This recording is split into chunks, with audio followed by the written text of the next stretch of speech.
Welcome to Serial Napper, the bedtime podcast for people who fall asleep to true crime. This episode gets dark, so if you're sensitive to graphic content, maybe skip the nightcap. You've been warned.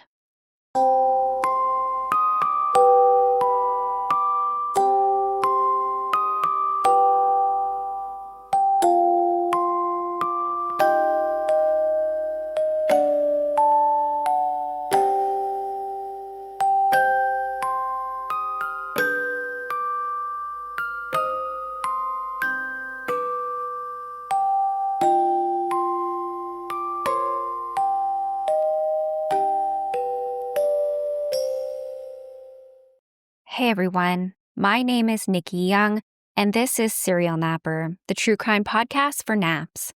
I'm back with another true crime story to lull you to sleep, or perhaps to give you nightmares.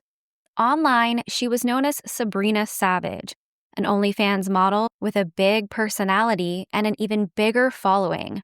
But offline, her real name was Chelsea Perkins, and she was carrying around something a lot darker than her social media persona let on. Chelsea said that she had been raped by a man named Matthew Dunmire, and when she decided that the justice system wasn't moving fast enough, she took matters into her own hands. In February 2021, Chelsea lured Matthew out to a remote national park. He thought he was just meeting up for a casual night. Instead, he was walking straight into a trap. Shots rang out, and Matthew never made it home. His body was found dumped in the woods with a bullet in the back of his head. From the start, investigators suspected that this was no impulsive act. They called it calculated, cold-blooded. And when Chelsea showed up later sporting a fresh tattoo that prosecutors said celebrated the killing, the story got even darker. Was this the act of a broken young woman who had been silenced for too long? Or was Chelsea a manipulative predator playing the victim card to justify murder? That's the question that hung over her trial. The case of Chelsea Perkins and Matthew Dunmire is one of the darkest lessons in how revenge can spiral into ruin. It's incredibly tragic, but there is certainly a lesson to be learned here. So, dim the lights, put your phone down, and listen to the story of Chelsea Perkins, the woman who thought that she could take justice into her own hands and paid the ultimate price for it. So let's jump right in. Chelsea Perkins seemed to have lived several different lives. In her younger years, she always looked polished and put together on the outside. Later on in life, she oozed edginess. But one thing always remained: pure rage and chaos simmering just below the surface. In her 20s, she became known online under the name Sabrina Savage, an OnlyFans model who built her brand on being outspoken, edgy, and completely unapologetic. Her posts screamed confidence: motorcycles, guns, bold tattoos, and a persona that oozed sex appeal and power. To her followers, she looked untouchable, a woman making her own rules. But behind that carefully crafted image was someone carrying a lifetime of heavy baggage. Chelsea's history was full of deep-rooted trauma. She claimed years earlier that a young man from her past named Matthew Dunmire had raped her, and that allegation would become the spark that set everything else on fire. On the internet, she wore the mask of glamour. Offline, she was a woman who felt consumed by fear and rage. Her life hadn't always been aimed at adult content creation or infamy. After high school in Virginia back in 2009, Chelsea actually enlisted in the United States Coast Guard. She served for 3 years as a small boat crew member in Houston, Texas, and during that time, she even married another service member. The couple had 2 children, and they settled down in Northern Virginia. For a while, it looked like she was living a fairly normal military family life. She had steady work, a marriage, kids, and a future that looked, at least on the surface, stable. But stability never stuck with Chelsea. After leaving the military in 2012, she reinvented herself in a way that shocked people who knew her before. She stepped into the adult entertainment world and eventually into the booming OnlyFans industry under her chosen stage name, Sabrina Savage. To Chelsea, this wasn't just a job. It was a complete overhaul of her identity, a way of controlling how she was seen and maybe even how she saw herself. Her online platforms showcased this new version of Chelsea, tattooed, daring, fully in charge of her sexuality, and able to turn attention into income. She leaned into that savage persona, throwing up the middle finger and showing off guns in her photos.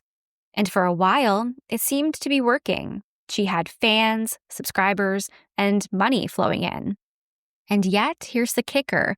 There were no police records trailing her, no violent arrests, no red flags in her criminal history.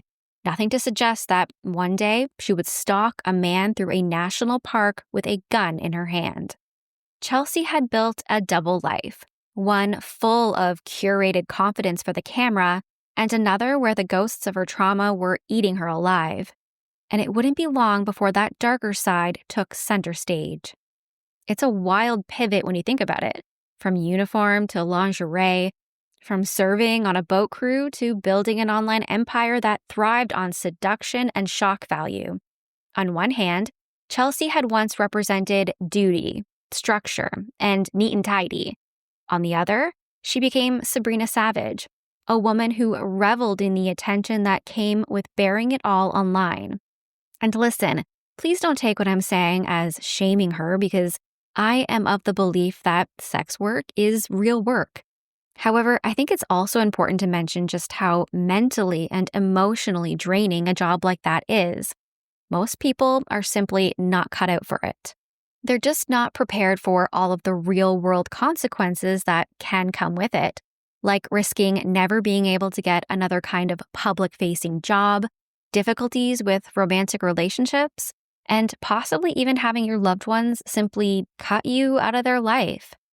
This move to OnlyFans, it felt out of character for those who knew Chelsea prior to her new online presence.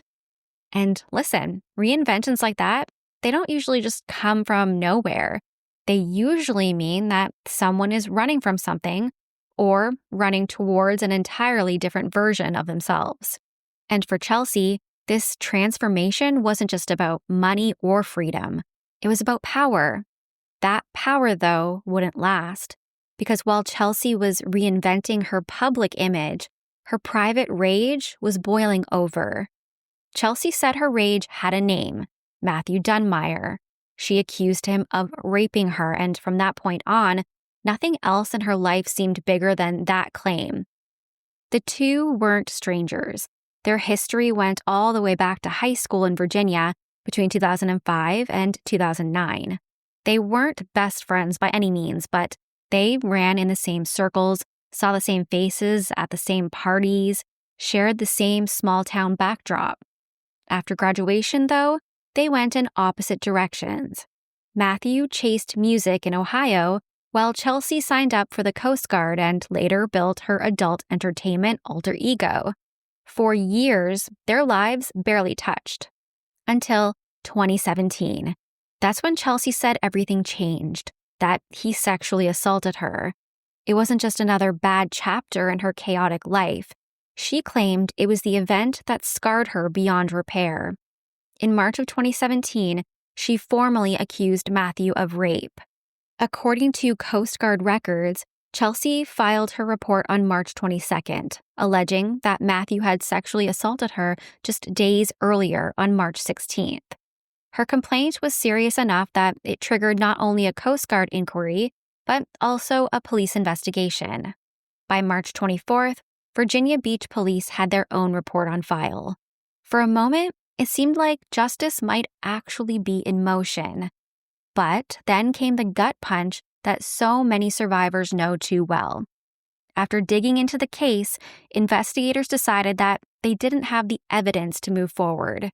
No charges were filed, no trial, no accountability. For Chelsea, it was like screaming into the void. Like too many survivors, Chelsea felt ignored when she spoke up. Law enforcement didn't give her the justice that she was desperate for. Again, no arrest, no validation of what had happened to her. She was left feeling like her pain was just another case file shoved in a drawer, and it was eating her alive. And sadly, this is not at all uncommon. Sexual assaults are notoriously difficult to prosecute unless there is solid evidence. It's the reason that most victims of rape never bothered to file charges against their perpetrator. But Chelsea did try, and unfortunately, her case was mostly ignored, setting the scene for what was about to come next. The path to Matthew Dunmire's death started in March of 2021. After years of silence, a Facebook notification popped up. Matthew had sent Chelsea a friend request. She had likely popped up in that little section of people you may know, more like the people from your past you may want to forget. But Chelsea was intrigued when she got this request, and just like that, a link to the past was reopened. Why he reached out is anyone's guess. Maybe he was feeling nostalgic. Maybe he wanted to see what had become of his old high school acquaintance. Whatever the reason, Chelsea didn't ignore it. She responded, and soon the two were messaging, trading updates like old classmates do. On the surface, it looked harmless enough. Chelsea mentioned that she'd soon be heading through Ohio, where Matthew was living. She said she had a tattoo appointment booked in Michigan, and since she'd be nearby, why not meet up and reminisce about the old days? A casual pit stop, a coffee, a little catch-up session between two people who hadn't seen each other since their teenage years. To Matthew, it sounded simple, innocent. He wasn't suspicious. There was nothing in their chats to suggest any sort of danger. As far as he knew, it was just a friendly meetup with someone from the past. But behind Chelsea's suggestion, there were layers that he couldn't see. Layers built on 4 years of anger, rejection, and a grudge that was killing her inside. Before we move on to what happened next, we need to pause and take a moment to talk about who Matthew was. To Chelsea, he was her rapist. But to those who loved him, they saw him as anything but a man who could ever commit such a crime. Before his name ever became entangled with Chelsea Perkins, Matthew Dunmire was a 31-year-old free spirit with a guitar in his hands and music in his blood. Born on November 26, 1989 in Virginia, he had that small-town warmth that made people feel at ease just being around him. His uncle would later remember him as an aspiring musician who had packed up for Cleveland, chasing songs and a fresh start. Matthew's life in Ohio was simple but full. He worked hard, showed up when people needed him, and poured whatever extra time he had into music and friendship. Coworkers described him as a steady, reliable kind of guy, the kind of person who wouldn't just clock in, but would also check in, making sure everyone else was okay. Friends knew him as loyal to a fault, always ready to lend an amp, a couch, or a listening ear. He was also a dad to 2 small children who looked up to him, and this was a role he took seriously, even when personal relationships got messy. The bond he had with his children grounded him in ways his music alone couldn't. Matthew's world revolved around the little things that bring people joy, strumming guitar riffs late into the night, hanging out with friends in Cleveland's tight-knit music scene, or just soaking up the kind of camaraderie that makes life feel less heavy. He was a simple man with simple pleasures, and he had no idea that reconnecting with an old high school acquaintance would cost him everything.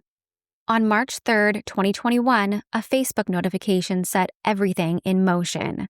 Now, I've seen newspapers report that it was Chelsea who sent Matthew a Facebook friend request, but the court documents actually say that Matthew sent Chelsea a friend request and she accepted.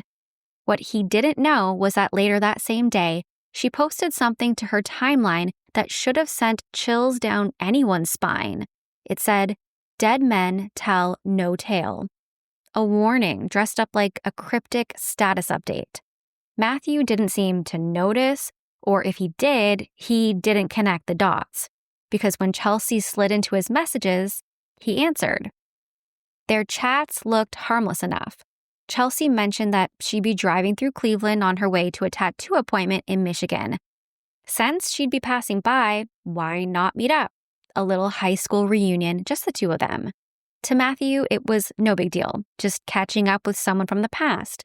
He had no idea that he was stepping into a trap. By Friday, March 5th, Matthew was exactly where his friends expected him to be, at his favorite pub, winding down the week with drinks and conversation. Around 6 p.m., his phone buzzed with a message. He looked up from the screen and grinned and told his buddies, "A girl I know online is here." He was upbeat, unsuspecting, completely relaxed. When he walked outside, his supervisor followed to say goodbye. In the parking lot, they spotted a white smart car idling under the glow of the rear lights. Behind the wheel was a brown-haired woman. Matthew smiled, waved to his boss, and then he climbed into the passenger's seat. The car pulled away, heading north. What Matthew didn't know was that Chelsea had driven over 300 miles from Virginia for this exact moment. After picking him up, their movements were tracked all over the city. Surveillance footage from a nearby BP station caught Matthew walking inside to grab cigarettes, a red canned drink, and a bottle of water. That mundane purchase would later tie Chelsea to the night's events in ways she probably never expected. Next stop, an Airbnb in Cleveland. Chelsea had booked it under her real name and her real credit card and all. No effort to hide her tracks. Security footage also showed that the pair went to a Potbelly sandwich shop later that evening before returning to the rental. But by the next morning, things were already going south. Matthew sent a text message to his girlfriend saying that he planned to donate plasma and then he'd be returning home. The exchanges between the two that day suggested that his girlfriend wasn't exactly thrilled with the idea of her boyfriend spending time at an Airbnb with some mystery woman. Around 9 a.m. on March 6th, Matthew texted his girlfriend, "I'm guessing you don't miss me, and I bet you're mad with me. I pissed this chick off anyway, so I hope you're happy." The message hinted that Chelsea was growing irritated, but Matthew still didn't seem to sense real danger. He thought he'd be heading home soon, like nothing more than an awkward night behind him. At 9:45 a.m., his phone pulled up Google Maps for directions to Terra Vista National Study Area inside Cuyahoga Valley National Park. It's a quiet stretch of woods and hiking trails, isolated, easy to get lost in. GPS data later placed both phones, his and Chelsea's, in the area by 9:59 a.m. Court records say that the two hiked together, eventually wandering off trail and deeper into the forest. At 10:29 a.m., Matthew sent one last text message to his girlfriend that read, "Okay, I'll see you in a little while." And then, hikers heard a gunshot echo across the trees. Matthew Dunmire would never make it out of that park alive. The silence of Cuyahoga Valley National Park was broken that Saturday morning. Between 11:30 and 11:50 a.m., a couple out hiking reported hearing a single gunshot echo through the trees. They didn't know it then, but that sound was Matthew's final moment alive. Not long after, another pair of hikers crossed paths with a strange woman wandering the woods. She was dressed head to toe in black, knee-high boots, a hoodie pulled tight. She seemed disoriented but oddly emotionless, muttering something about being lost and looking for a cemetery. It was Chelsea, hiding in plain sight. Little did those hikers know, Matthew's body was almost close enough to touch, hidden away in the brush. But Matthew's body wouldn't be found right away. It took 3 more days before another set of hikers stumbled upon him deep in the park. He was face down, a single gunshot wound to the back of his head. The Aquafina water bottle he'd bought at the gas station on the night before lay beside him, his DNA on it, and hers too. That detail would become one of many threads tying her to the scene. Because the murder happened on federal land, the case immediately escalated. The FBI's Cleveland Division, Valley View Police, National Park Police, and the U.S. Attorney's Office all piled on. This wasn't just a missing persons case anymore. This was a federal murder investigation, a huge deal. Agents retraced Matthew's last days, starting with what he told coworkers. He was meeting a, quote, girl he knew online. His supervisor remembered seeing him leave the bar, grinning as he hopped into a white smart car driven by a brown-haired woman. That tiny detail became the first solid lead. From there, the case unfolded like clockwork. Ohio's web of surveillance cameras and license plate readers revealed that the smart car belonged to Chelsea's husband, a Coast Guard member back in Virginia. The Airbnb reservation booked in Chelsea's name with her own credit card. The digital breadcrumbs were everywhere. With all of the physical and digital evidence left behind, it doesn't appear that Chelsea did a whole lot of planning. Maybe she was too consumed by her rage, a woman on a mission without any thought of what was to come next. Cell phone records sealed it. GPS data showed Chelsea's phone pinging near the park at 9:59 a.m., the same time that Matthew's phone activity suddenly went silent. And while Matthew's phone was never recovered, Chelsea's devices painted a damning picture. On the day of the murder, she removed him from her friends list and then she deactivated her account. Days later, investigators discovered a deleted note on her phone that read like a staged suicide confession. It said, "I'm sorry I beat you and I raped a couple of chicks years ago. I paid for my sins with blood." It looked like she planned to post it from Matthew's account to rewrite the narrative of what had happened. Had she taken his phone with a plan to rewrite history? We'll never really know because his cell has never been recovered. On March 30th, 2021, agents raided Chelsea's Virginia home. In a backpack, they found her ID and a Springfield Armory 9mm pistol. Forensic testing confirmed what everyone had feared. The bullet pulled from Matthew's skull matched her gun, and ballistics don't lie. The evidence stacked high and fast. Surveillance footage, license plates, Airbnb receipts, DNA under Matthew's fingernails, and even the water bottle at the scene. Investigators spent 9 months meticulously documenting every lead, building a case so airtight that conviction was basically inevitable. Chelsea Perkins thought that she could script her own brand of justice. Instead, she left a trail so clear it read like a roadmap to her own downfall. Just when investigators thought that they were slowly closing the net around Chelsea Perkins, the case took a shocking left turn, and it didn't come from her. In November of 2021, while federal agents were still methodically building their case, Matthew's parents decided that justice wasn't moving fast enough. His mother, Tommy Lynn Dunmire, and his father, John Nelson McQuillan, they drove from Virginia to Washington, D.C. with one chilling mission: to kill Chelsea themselves. Tommy Lynn disguised herself as a UPS driver. She walked up to an apartment door and knocked. When a woman answered, she pulled out a gun and she shot her twice in the stomach. But here's the horrifying twist. The woman wasn't Chelsea. She had nothing to do with the case at all. Just an innocent bystander at the wrong door at the wrong time. Miraculously, she survived. After the botched hit, Matthew's parents swapped the plates on their car and they fled. Federal agents tracked them to Florida, where a high-speed chase ended in tragedy. As officers closed in, Tommy Lynn, Matthew's mother, turned the gun on herself and took her own life. John Nelson, his father, was arrested, later pleading guilty to accessory after the fact to assault with intent to kill. He was sentenced to 3 years in prison. It was an explosive twist that no one saw coming. Matthew's grieving parents, so consumed by their son's murder and the lack of an arrest, ended up destroying their own lives and nearly ending another innocent one. And all the while, Chelsea was still out there, watching as her victim's family became criminals themselves. It took nearly 9 months, but on December 9th, 2021, federal agents finally knocked on Chelsea Perkins' door in Pensacola, Florida. She didn't put up a fight. She was arrested without incident.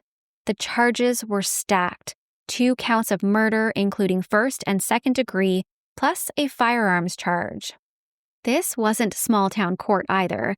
Because the killing happened on federal land, the stakes were enormous. Chelsea was staring down life in prison without parole and, in the worst-case scenario, the death penalty. The mountain of evidence against her only made things worse. And then came the tattoo. While Matthew's body lay in the woods, Chelsea didn't bolt for cover or try to erase her tracks. She followed through on the excuse she'd given him in the first place: her tattoo appointment. Toll records show her smart car driving north out of Ohio less than 3 hours after the murder, straight towards Michigan. By that afternoon, she was in a chair at a tattoo shop, posting on Instagram like it was just another road trip adventure. Her new ink, a noose etched onto her forearm. Her caption, "What a great weekend." It read less like an alibi and more like her bragging about what she had just done.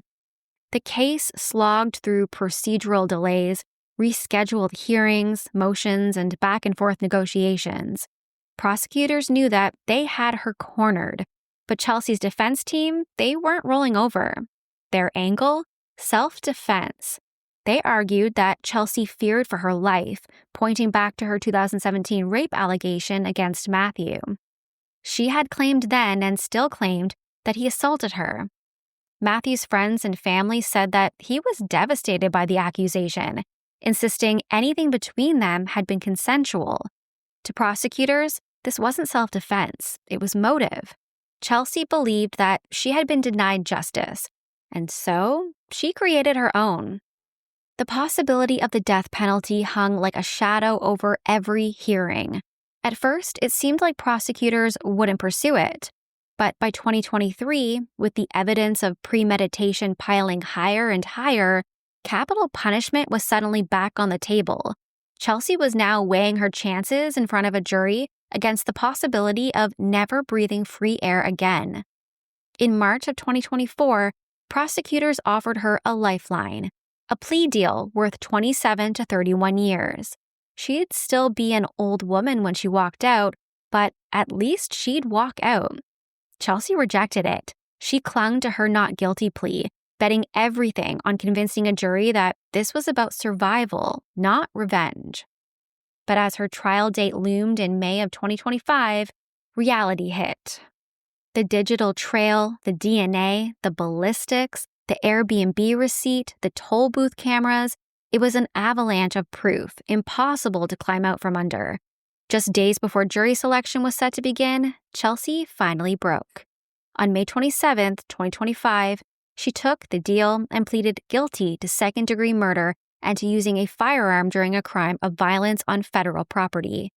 It was a huge win for prosecutors, sparing them a lengthy trial while also sparing Chelsea from the possibility of life or worse. The plea deal guaranteed her between 20 and 25 years in federal prison. Sentencing was set for September 9, 2025.